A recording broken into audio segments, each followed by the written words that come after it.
হ্যাঁ গাইস, আর সন্ধ্যাবেলায় বেরিয়ে পড়েছিলাম ফিস্টির জন্য। তো আজকে চলে গিয়েছিলাম সোজা রাজার বাড়িতে। এসে দেখি অলরেডি মাংস কষা আরম্ভ হয়ে গেছে। মাংস দেখে তো আমার জিভে পুরো জল চলে এলো, কিন্তু আমার হারামি বন্ধু একটু তুলে দিল না। যার বাড়িতে ফিস্টি হচ্ছে তাকে দেখতে পাচ্ছিলাম না, হঠাৎ দেখতে পেলাম এখন দাঁড়িয়ে মিনিট করে চেয়ে আছে। ফিস্টি সব রান্না করা খাবার নিয়ে চলে এলাম আরেক বন্ধুর বাড়িতে, এখানেই আমাদের খাওয়া হবে। সব বন্ধুর বাড়ি ঢুকে সবার আগে আমার চোখ পড়লো এই ছবিগুলো দিয়ে। এখানে এই ছবিগুলো আমার অনেক স্মৃতি জড়িয়ে আছে। এখানে বলো তো কোনটা আমি, তোমরা কমেন্ট করে জানিও। তো এই ছবিগুলো দেখে আমার খুব ভালো লাগলো।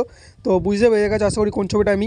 এরপর আমার মধ্যে হিরো আলমের আত্মা ভর করেছিল, আমি কী সব করছি নিজেই বুঝে উঠতে পারছিলাম না। এরপর শুরু হলো হিসাব, কার কত টাকা করে ফিস্টিতে চাঁদা পড়েছে।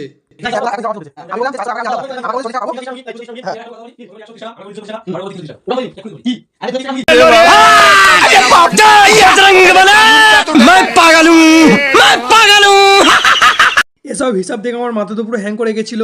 অবশ্যই যে খেতে বসে আমি বুঝে উঠতে পারছিলাম না আমি কিসের ফিস্টি করছি। আর ওদিকে দেখো ব্যাটা হাসছে, কারণ সব মাংসগুলো হিসাব আর করেছে। তো সবাই ভালো থেকো, দেখা হচ্ছে নেক্সট মিনি ব্লগ।